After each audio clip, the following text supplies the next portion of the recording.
And okay, so this is Taz, Obvi, Taz in cycling mode. And I really relate to Taz on so many levels, and mostly in his inability to communicate. And I feel him, you know, and I too have a little hard time verbally communicating. But we're gonna do it. We're gonna do it. Because I've grown to kind of value nonsense, and I think my tendency to make a lot of word salads, that fuels what I do, man. It's what I do. And I used to kind of hide behind, I've made, oh, well, I'm a comics artist and a curator and a writer and a video artist, and I think I used to hide behind, I made a comic in Klingon, I made a record in Furbish, and I just hid behind language because it is kind of a hard thing for me. And that's bullshit, and I'm not doing it anymore, because only 14-year-olds on GeoCities know Furbish, and I want to communicate to other people, even if, you know, they misinterpret it, and that's really valuable to me, so thank you for giving me this chance. So a little background. I grew up in West Palm Beach, Florida. I was the youngest of 7 kids and lived in this madhouse. That's my sister's bedroom, which I thought was like the sickest room. And those are her paintings, those like 90s goth spiral things. It was really cool. And I think that influenced a lot of, you know, the trickle down of the music and movies and comics and things that they were interested in, and I was just this little kid kind of soaking it all in, still am. And so this is the first print I ever did. This is, well, it's the linoleum block. We're not going to go through every print I've ever done. I'm just warning you right now. I think it's really funny because it failed because I didn't understand relief printing meant that Jimmy would be right-handed once it was printed. So this is the first of many mistakes. But he still looks good. So this is some of my earlier comics work. The book on the right is called BBB's Diary, Bad Bitty Baby's Diary, and the book on the left is El Que Catito. And so the book, it was about this cult and ensnaring a new member, and the book on the left was the artifact from within the book. That's the religious pamphlet they would hand out to teenagers to kind of tantalize and get them into the cult. I was reading Helter Skelter at the time and wanted to go there. And so, I don't know, I think I was trying to explore how to not do direct narrative. And like this, I call the book, but you know, the directions are, oh, just like squat over it and look at it, but don't read it. So really it's just a print. And I kept trying to avoid direct sequence. But then I realized that direct sequences are already confusing. My stories are confusing enough. I don't have to try to divert. So a huge part of how I really blossomed in Baltimore was meeting everyone in closed caption comics. We would, I'm sorry, okay, so these are some of our anthologies on the right, and it was a group that met in school at MICA. We would show our work together at comics conventions and in galleries. That's Cinder's Gallery in Brooklyn, RIP. And I don't know, I saw so much new work meeting all of these, there's about 10 of us, showed me Fort Thunder and Kramer's Aragot and all of this comics work that I had no access to in Florida, and really changed the work I made. I didn't make these. These are two beautiful 16th century French Renaissance paintings by anonymous artists of these royal women at the time, but I really appreciate subtle eroticism in work, and I think it's something that I always think about. I mean, there's plenty of room for the foul and the smut, but I really enjoy like these pieces as it's almost like she doesn't know you're there, and she's cut off at the navel. You know, you don't see any downtown business, and they're having these quiet moments. The painting on the left is actually their sisters, and it was like announcing that the woman is an illegitimate birth or something. And I also really love the hands and the gestures in these paintings, and I feel like in my work, the hands are always almost more of characters than the characters themselves. And so here's like an example of a comic influenced by very subtle erotic nature. This man, this is the genital philanthropist, tweaking his nipple in the mirror and writing dirty poetry.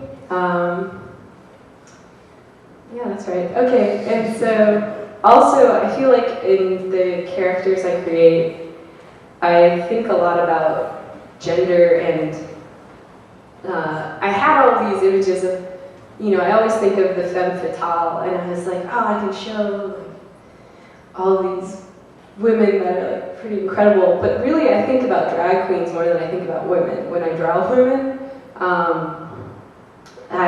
You know, my sisters were obsessed with like 90s drag culture growing up, and Priscilla, they used to dress me as the characters from Priscilla, Queen of the Desert, but we didn't have wigs, so it was me as the man getting ready to go into drag, and it was a weird scene.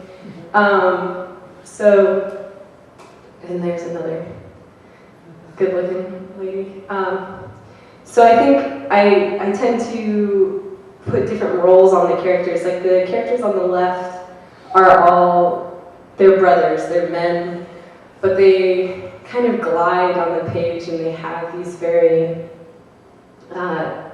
typically feminine gestures and posing. And then the women I draw tend to have like a more staunch, that's Sally Spitz, she has a drug problem. They have like a more staunch presence. This even kind of looks a bit draggy. This is Lydia LeMay, a salon owner. And yeah, I just tend to think about that a lot, and fusing the genders within the characters. And I think about teen culture a lot. How can you not? I don't know, I think there's nothing more terrifying or more hilarious than like an ensemble of teen or tween girls. And it's really funny that, I don't know, all the films are like written by probably old men though, and so you have to keep a balance of the real and the depictions of teen characters. But I don't know, I've been working on a book about these teen girls that I don't know when it'll come out. It's kind of ongoing. And this is Martha Graham. Let me turn the page. She was an incredible modern dancer. I think she started her company in the 30s. I look at a lot of dance and theater and opera works when I think about like the environments and the gestures of the characters, and she's a great example. Her movements are kind of mocked sometimes in dance commentary because it's almost mime-like, and but I think it's great. I don't want to really depict characters moving in natural ways. I want them to look as unnatural as possible, and that they're in poses that are really painful. And so her work was a big influence on this book, Preguntas, which started when a Swedish girl taught me this word, gruatrunka, which means crying while jerking off, which I don't know why we don't have a turn of phrase for that, but it's also like a very sweet phrase. You say it like you're like, oh babe, I miss you, I'm crying while jerking off, you know, and I think that's beautiful that it's like an endearing phrase.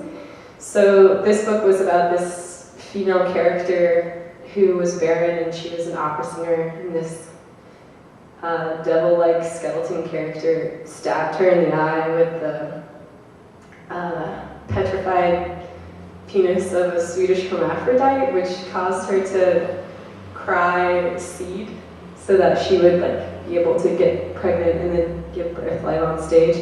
It's a long story. And it was kind of like a Rumpelstiltskin, like my Rumpelstiltskin story. Well, let's go. And so this is a print around that era about peeping Toms and living in Baltimore. That's all I'm going to say about that one. This is the Venus of Willendorf, and a beautiful, I wish that was me, that's not me, depiction of a girl maiden for a class, I guess. And I don't know, I think there isn't a female artist alive who doesn't, you know, really respond to the Venus or any goddess sculpture artifacts. And I used to look at her as this really vulnerable character, because I guess I think about her too much. And then it dawned on me one day, like, no, this lady's got confidence, and she is this. I just like want to see her personified, like in a sassy sense. So I made this book, The Jazzland, which I have copies of for free. There's a few in the area, and it was a series of drawings that I was looking at a lot of like Aegean or old stoneware, and putting them in kind of these funny one-page gag comics. And sorry, the ginger beer is making me gassy. And kind of like what my family circus would look like. You guys know family circus? I didn't think I'd have to bring it up. And the speech in these comics is very, like, bland. Like, hey, hon, it says here they built this statue in the image of their god. And, you know, they're just kind of sweet characters having a sweet, good-ass time. This is also from the book. The characters at like a community garden just telling each other how beautiful their flowers are. Oh, cute, you know? And I think that's also just thinking about how people's speech patterns, I think, are changing. Okay, and this is, I'm not gonna do it. And this is another piece called Not Always Paradise. It's kind of, the text is hidden, like in those, remember those children's books where you find the animals like hidden in the, alright. Not magic eye. Like highlights? Not highlights. What is this? No, ice spot. Okay, y'all don't read. Y'all know not reading. I'm sorry. I'm sorry about it. Just kidding. And this is another image. Ladies over tea talking about this desperate hand character who keeps calling all of them. So, as I said, looking at lots of theater work, I was really drawn to Oscar Schlemmer's work. He was a professor at the Bauhaus in the theater department and the sculpture department. And these are character designs from the Triadic Ballet. And they're so gorgeous. And there's kind of like a formula to the play, or the ballet. you know, it's just specific colors and numbers of dancers, and the routines are very simple. It's almost like they're just wiggling out on stage. So there's really funny on YouTube videos of schools recreating it that I really recommend you look at. Like weird high school students making the Tramp ballet. And I thought about that a lot because they were these moving sculptures, is basically what he was trying to get. And thought about it in these designs of, you know, are they movable characters or are they like still stoneware? It's kind of move. And then the last book project I finished this year, which was published by my good friend Austin English. He has a wonderful small press called Domino Books. It's called Difficult Loves, and it kind of rolled a lot of these past projects together. That's the Venus character trying to make out with the statue. And the book title comes from the Italo Calvino book, Difficult Loves, because I'm a huge fan of his fiction and essays, and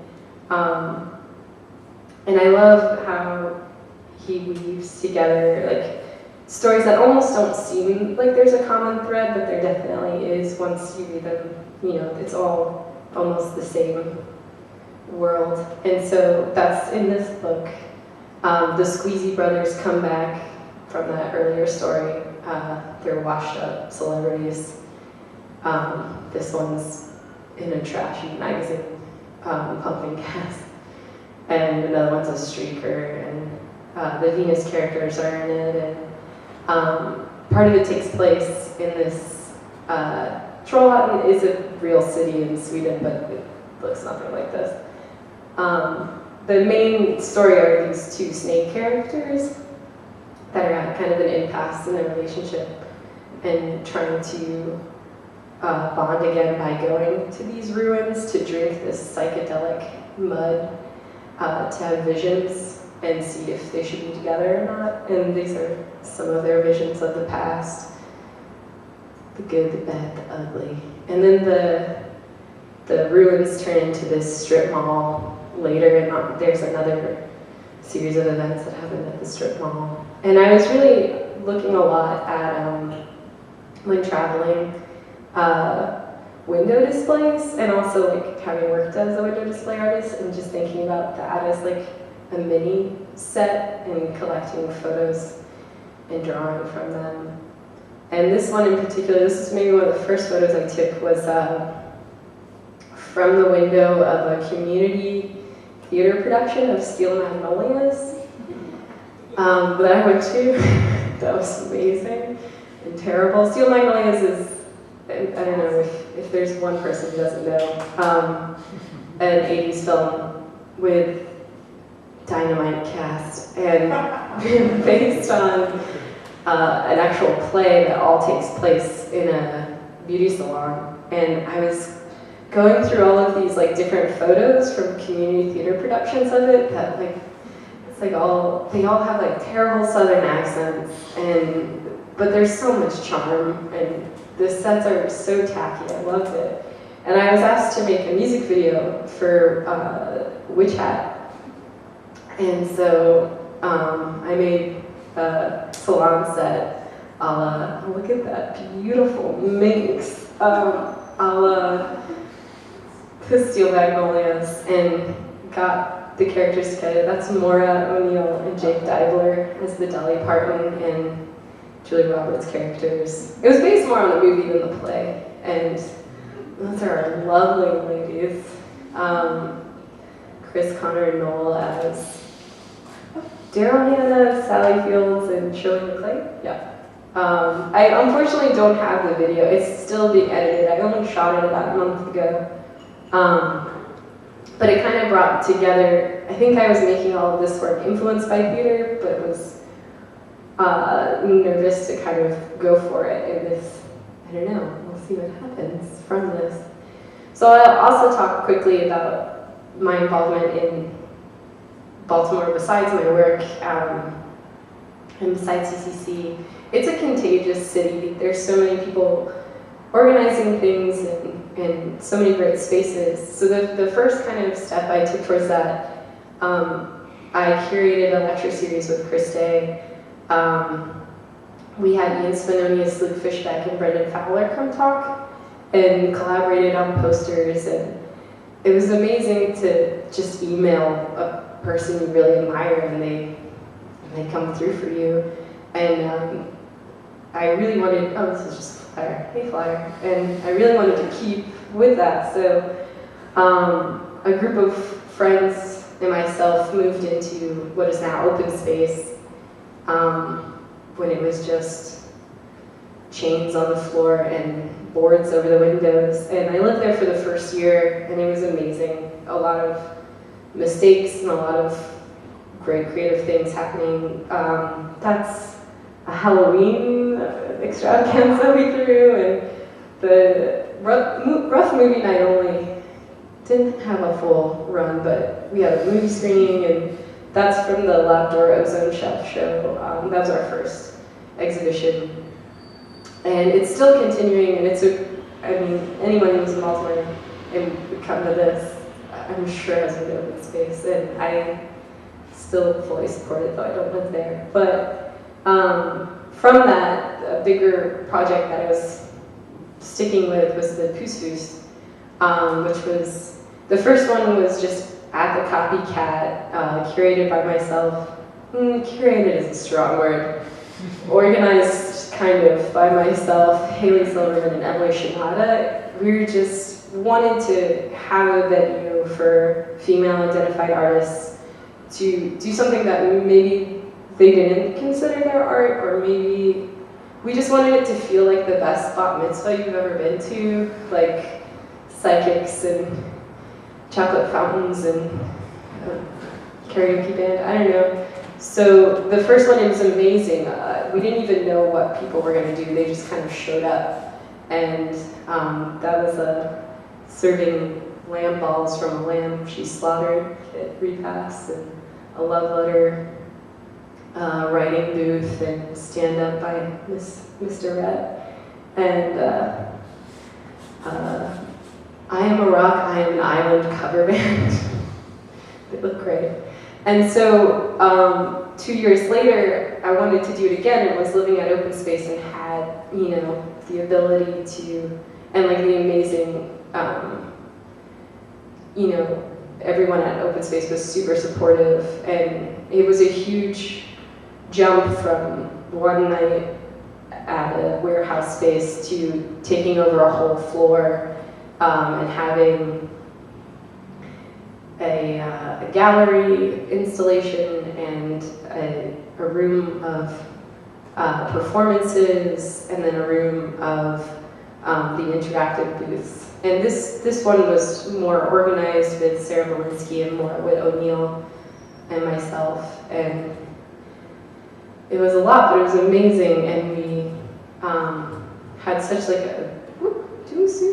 had such an amazing response from everyone in the city, because it was completely free, and you could go and get your hair done and have a reading and watch videos, and so we had to do it again, and it's happening, as Jordan said. This was a flyer for the fundraiser we had right here. And we had another fundraiser this past weekend that was amazing. And the community really has given back to us so we could do it again, and at the North Avenue Market Space. That's probably what it's going to look like. I don't know. You're going to have to come and see. That's you going there. And that's about it. I was going to should I show other shows? I've always wanted to go to a foam party, so I want to take a foam party. I can't make it big screen.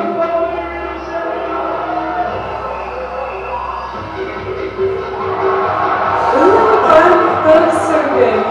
Like, why hasn't that happened in Baltimore? I've tried. Open Space won't let me do it. Floor Street should have. Okay, that's all. I'm gonna go talk. Thank you.